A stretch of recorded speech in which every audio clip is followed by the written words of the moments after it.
Bonjour à tous et tous, c'est Elsker et aujourd'hui on se retrouve pour l'épisode 2 de Parlons Constitution. Cet épisode ira avec le suivant où nous aborderons la question de la société. Aujourd'hui, nous répondrons à la question suivante. Une constitution pour quel type de société? Allez, générique.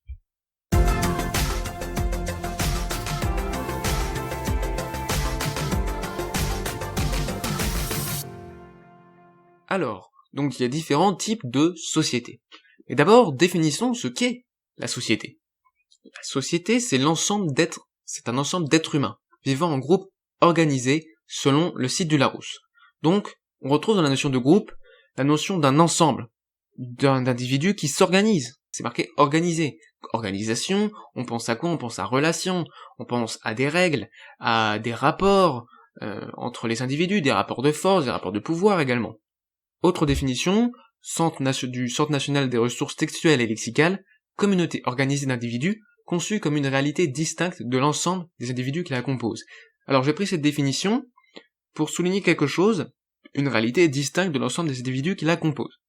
Pourquoi j'ai voulu souligner ceci? Car ça nous servira plus tard, dans un autre épisode, on reparlera de souveraineté, notamment de souveraineté nationale. Donc, je reprends, la société, ce n'est pas, après cette définition, la somme des individus uniquement. Il y a quelque chose en plus, c'est une réalité distincte.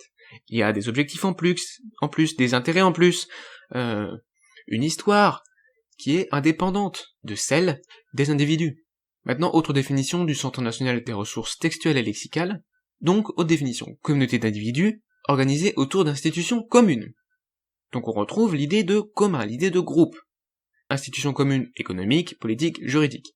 Alors, on peut critiquer un peu cette définition, puisqu'il peut exister des sociétés sans institution, en tout cas sans institution formelle. Bien évidemment, il y aurait des normes, mais on ne pourrait pas vraiment parler d'institution. On retrouve également ici la notion de commun, donc de groupe, qui est vraiment essentielle. C'est, disons, l'aspect collectif est vraiment le centre de la définition de société. Donc, haute définition, une société est un groupe organisé d'êtres humains ou d'animaux. D'êtres humains ou d'animaux. Ça, je l'ai souligné, pourquoi? Pour rappeler qu'il existe aussi des sociétés animales, qui sont évidemment pas les mêmes, pas du même type que les sociétés humaines. Je rappelle, les êtres humains sont des animaux également, mais on est là pour parler de la société humaine et pas des sociétés animales. Donc ayant établi des relations durables. Et ça, c'est important également. Le groupe qui est formé, la société, ce n'est pas juste un groupe qui coopère pour un objectif et après on s'en va. C'est pas non plus un attroupement. Par exemple, ce n'est pas 5 êtres humains, sans culture, seuls, qui se retrouveraient, imaginons, qui se retrouveraient pour une pomme. Là, on parlerait pas de société, ils viendraient manger une pomme, à un pommier. Ça formerait pas une société, puisqu'ensuite, ils partiraient chacun de leur côté. Et une société, il faut qu'il y ait des relations durables. Ça peut pas non plus être 5 individus qui coopèrent pour avoir un sanglier, et puis après, hop, au revoir. Non, c'est durable. Ça dure. Il y a la notion de continuité, de durabilité. On retrouve ensuite la notion d'organisation, de commun, de loi commune. Et là, on précise le thème d'organisation, en fait. En plus des rapports qu'on peut imaginer entre les individus, des relations, il y a des règles, des lois communes. Bien. Donc voilà, on voit la source en bas, www.tupi.org. Donc c'est ma source pour cette définition. Bien évidemment, vous avez remarqué, j'ai fait une coupure parce qu'en fait, j'ai pas repris entièrement la définition, comme pour la définition qui est encore au-dessus, ou tirée d'au-dessus. J'ai fait une coupure, hein. Je regarde que ce qui m'intéresse. Vous pourrez aller voir bien sûr sur les sites par vous-même pour avoir la définition en entier. Alors là, vous voyez ce que j'ai marqué en ethnologie. La société désigne un groupe humain organisé et partageant une même culture, les mêmes normes, mœurs, coutumes, valeurs. On retrouve l'idée de commun, on précise l'idée d'organisation, on précise l'idée de relation durable, par le fait que ainsi se forme une culture, des normes, des mœurs et coutumes, valeurs, communes. Je pense que vous avez compris ce qu'est une société. On va pas passer trop de temps sur la définition, on va immédiatement passer aux différents types de sociétés. Alors, donc on va en fait aborder une seule classification, celle d'Hellman Rogers Service. Donc, je le dis d'avance, il y aura 4 types de sociétés différentes. Donc d'abord, on a la bande, donc c'est une petite société de quelques dizaines d'individus, donc il n'y a pas beaucoup de monde. Généralement, ils sont de la même famille. Évidemment, il peut y avoir des individus qui sont, entre guillemets, adoptés par le groupe. Mais généralement ce sont des bandes familiales, dans lesquelles tout le monde se connaît, où les décisions sont prises en commun, forcément on est peu nombreux, c'est assez facile de prendre les décisions en commun. j'ai marqué même si certains individus peuvent avoir plus d'influence que d'autres. Évidemment, puisque les individus ne sont pas tous égaux entre eux, d'un point de vue naturel, d'un point de vue dans la nature, on n'est pas tous égaux, on n'a pas tous les mêmes facultés, donc forcément il y en a peut-être certains qui auront plus d'influence que d'autres. Je l'ai précisé. Ensuite j'ai fini ma définition, parce que évidemment c'est pas la définition que donne Edmund Rogers Service, c'est inspiré de la classification. C'est, disons, résumé par mes soins, et aussi grâce à mes différents cours que j'ai eus. Donc je continue, et où chacun exerce des tâches similaires. Il y a peu, voire pas de spécialisation et division des tâches. Et donc une relative égalité économique et de surcroît sociale. Donc peu de spécialisation et division des tâches. Tout le monde fait à peu près la même chose. Tout le monde est par exemple chasseur-cueilleur.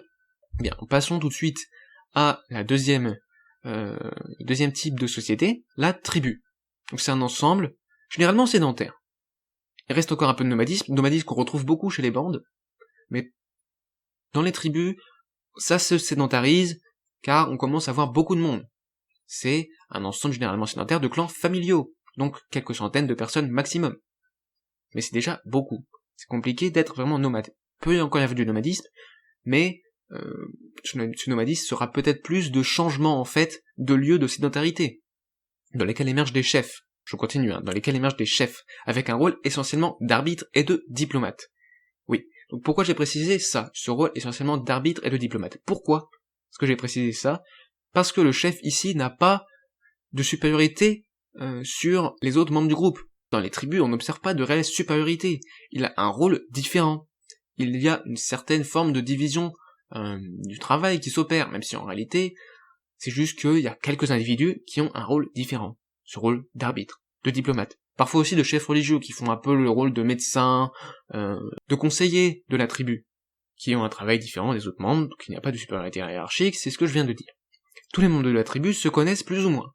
Il y a encore un nombre d'individus relativement faible, quelques centaines. On peut connaître tout le monde, plus ou moins, bien sûr. Et donc ils peuvent tous se réunir, ou presque, pas tout le temps, évidemment. Faut quand même que les autres continuent de travailler, continuent de coudre, continuent de faire leurs tâches quotidiennes, pour prendre des décisions. Donc ici on ne retrouve pas non plus, pour revenir sur la division du travail, on ne retrouve pas de division vraiment du travail. On a une toute petite division, puisque il y a des chefs, parfois des chefs religieux en plus, qui ont un travail différent des autres, mais qui n'ont pas de supériorité hiérarchique, je le rappelle, contrairement aux chefs des chefferies. Voilà. Chefferie, société sédentaire. Là, forcément, parce qu'on est plusieurs milliers de sujets, et forcément, ils ne se connaissent pas tous. Il y a, du coup, l'émergence d'idéologies politiques et religieuses, qui permettent de pacifier les relations, d'unifier la population nombreuse, c'est compliqué, parfois il y a un peu de différence, l'homogénéité n'est plus aussi affirmée, même si elle le reste tout de même, grâce, justement, aux idéologies politiques et religieuses. Donc on a l'existence d'un chef, qui décide, d'où le nom de chefferie, qui peut recourir à la force contre les membres de la société, si nécessaire évidemment.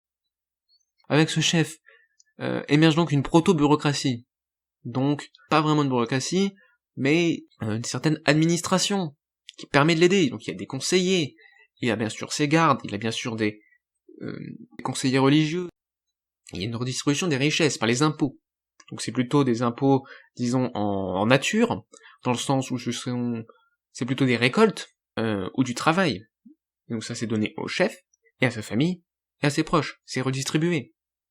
Il y a également un stockage des ressources, notamment de la nourriture, ce qui permet d'avoir une relation avec les autres membres de la société, entre le chef et les autres membres de la société. Pourquoi? Parce que du coup, en cas de pénurie, c'est le chef qui va donner la nourriture, qui l'a stockée.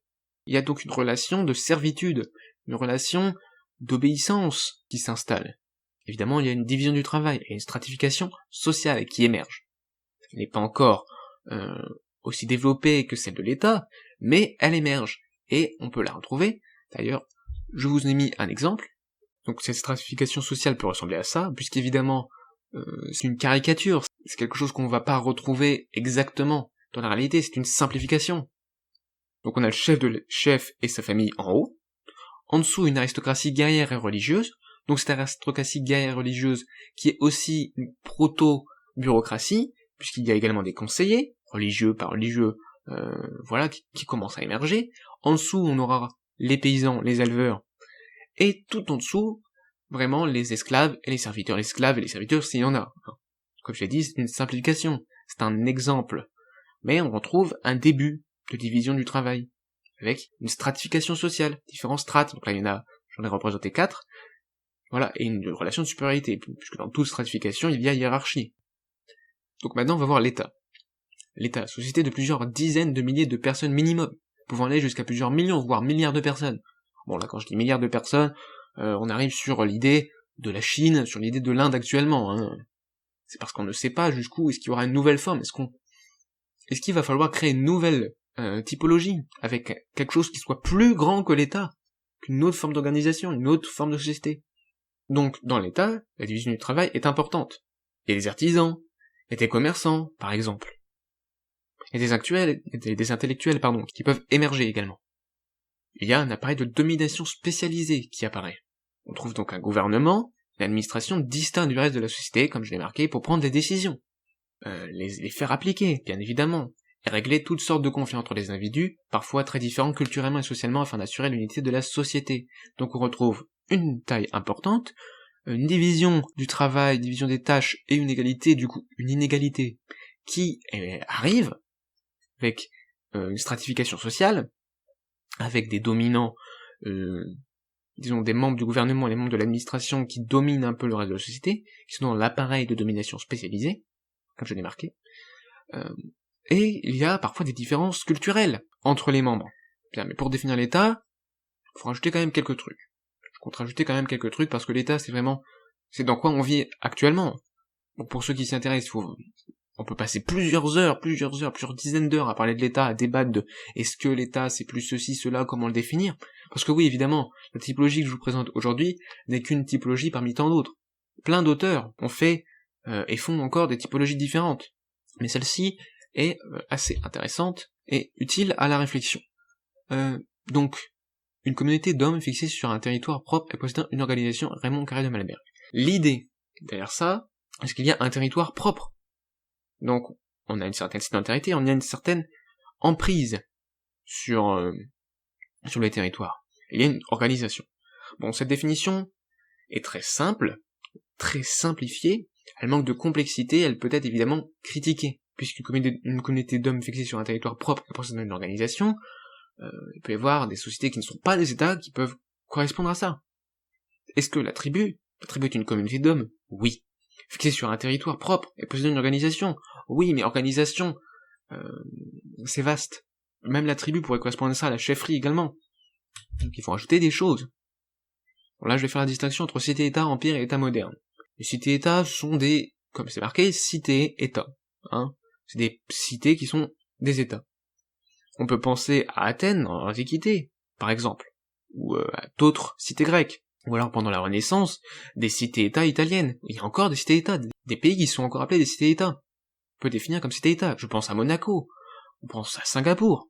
Donc, petite taille, contrôle assez important sur la population, une certaine emprise sur le territoire, donc une bonne administration, une bonne bureaucratie, contrairement à l'Empire. L'Empire qui est très vaste, qui est forcément divisé. Il y a une certaine décentralisation, il y a des provinces, on crée des partis avec des gouverneurs pour gouverner, il y a moins d'emprise sur le territoire. Mais la taille est très importante.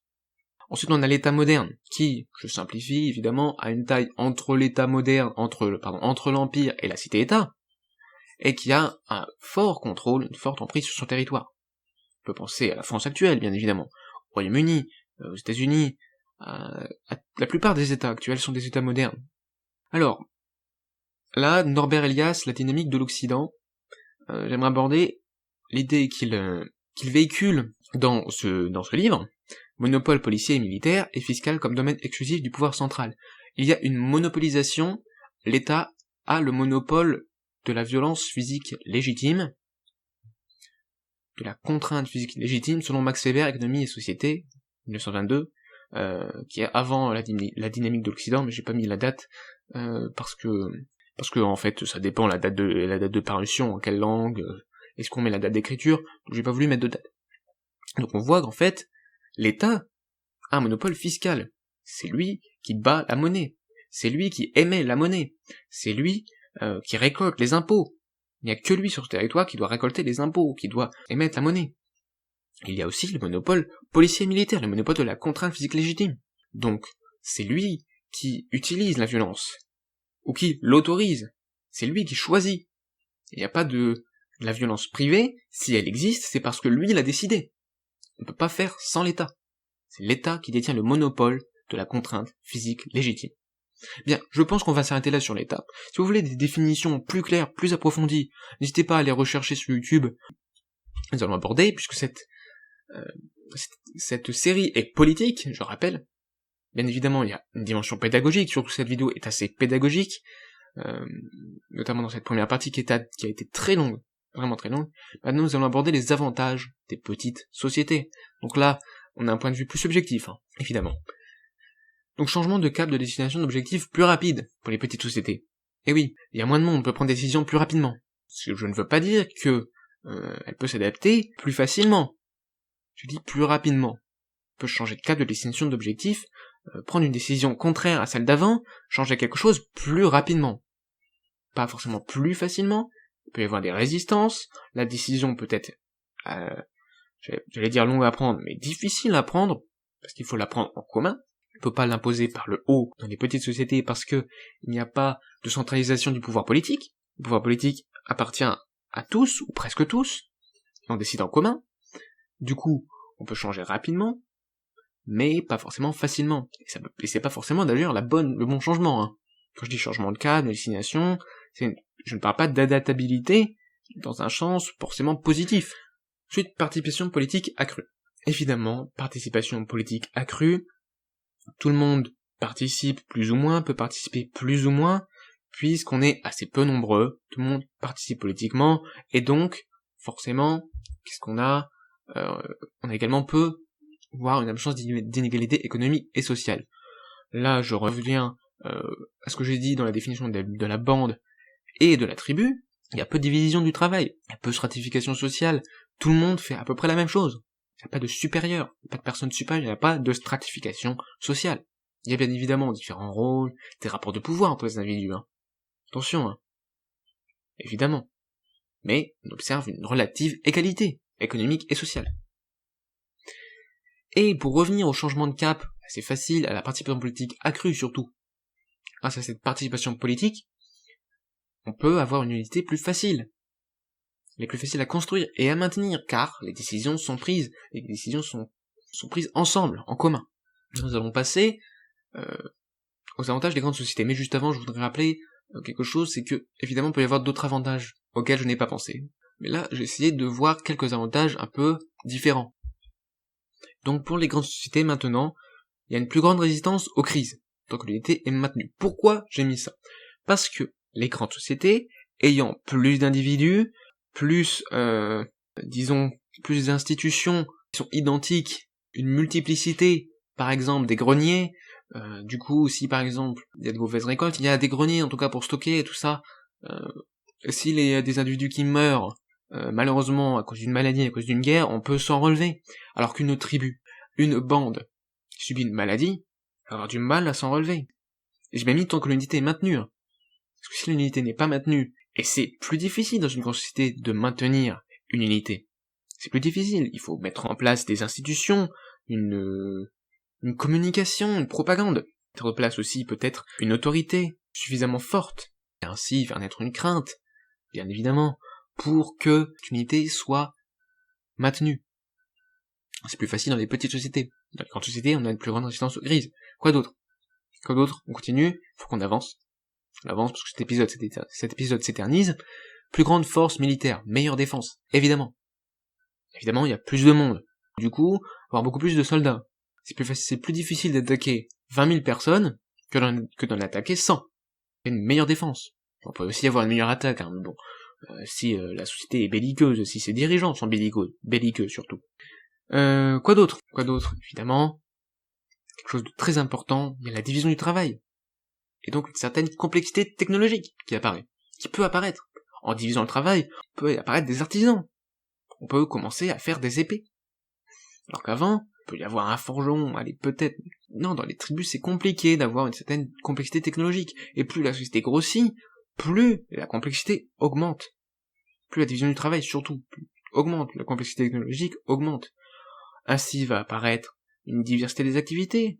On va pouvoir inventer la médecine, ça c'est assez tardif, il peut y avoir des médecins, il pourrait y avoir des artisans, Maintenant, on a atteint un tel niveau de division du travail qu'il y a des conseillers, il y a des mécaniciens, il y a le développement des transports également. Là, il faut faire attention, hein, parce que quand je dis ça, je parle aussi de l'état plus moderne. Mais évidemment, cette division du travail, cette complexité technologique s'applique aussi aux premiers états, où on a des mineurs qui apparaissent pour la pierre, pour ensuite faire des bâtiments en pierre, qu'on retrouve plus dans les sociétés assez grandes.